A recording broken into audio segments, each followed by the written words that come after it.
PA and PB are two tangents to a circle centre O। PA या PB जो है दो tangents हैं एक सर्कल जिसका सेंटर O है।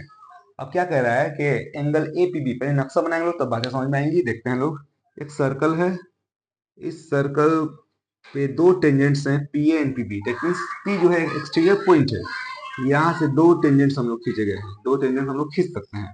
ये P है, ये PA हो गया, ये PB हो गया, ठीक है।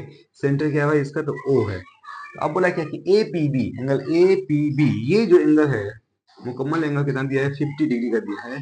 तो आपसे पूछा है एंगल AOB, AOB ये एंगल क्या है, कितना होगा।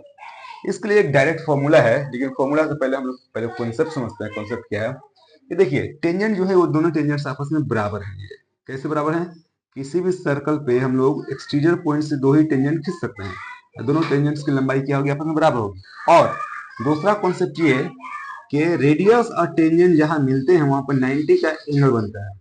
क्या होता है, 90 का एंगल बनता है। दैट मीन्स ये एंगल भी 90 का है, ये एंगल भी 90 का है। अब इन बातों को आप लोग अगर कंसीडर कीजिएगा तो ये सवाल झट से बनेगा। अब देखते हैं सवाल क्या कहता है, ठीक है। सवाल में कह रहा है कि ये एंगल जो है वो दिया है 50 डिग्री, तो ये एंगल आपको निकालना है।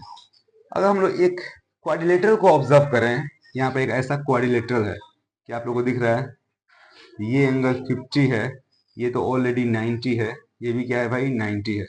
बस फोर्थ एंगल आपसे पूछा है। चारों एंगल का सम 360 होता है, ये बात तो पता होगा सबको, ठीक है।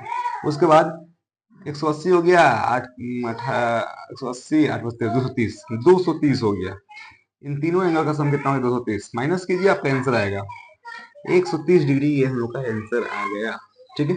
एंगल AOB कितना हुआ, एंगल AOB हो गया हम लोग का 130 डिग्री। लेकिन आप लोग इतना करना नहीं है, करना क्या है, तो बस एक बात याद रखिए, सिंपल सी बात है कि अगर दो टेंजेंट्स हैं एक सर्कल पे एक्सटीरियर पॉइंट से, तो अगर दोनों का बीच का एंगल दिया हुआ है और सेंट्रल एंगल आपसे पूछे, तो ये दोनों एंगल आपस में सप्लीमेंट्री होते हैं। ये बात आप लोग याद रखिए, ये 90 है, 90 वो तो है ही, लेकिन उसको कंसिडर नहीं करना है। हम लोग सिंपली क्या होगा, इसका वैल्यू कैसे निकालेंगे लोग, 180 माइनस थीटा कर दीजिए, अल्फा कर दीजिए। मैंने ये क्या है, ये एंगल कितना होगा, तो 180 में से अगर इसको माइनस करेंगे, इसको मैं अल्फा या थीटा जो भी हो थीटा कह रहा हूँ, इसको माइनस करेंगे 180 में से, ये निकलेगा क्योंकि दोनों का सम 180 है। तो झट से हम लोग क्या करेंगे, एंगल AOB कैसे निकालेंगे लोग, तो डायरेक्ट हम लोग 180 में से माइनस करेंगे 50 को, झट से हम लोग का आंसर आएगा 130। इंपॉर्टेंट कॉन्सेप्ट है, आप लोग इसको याद रखिए, ठीक है। उम्मीद है बातें समझ में आई होंगी। बढ़ते हैं अगले क्वेश्चन की तरफ।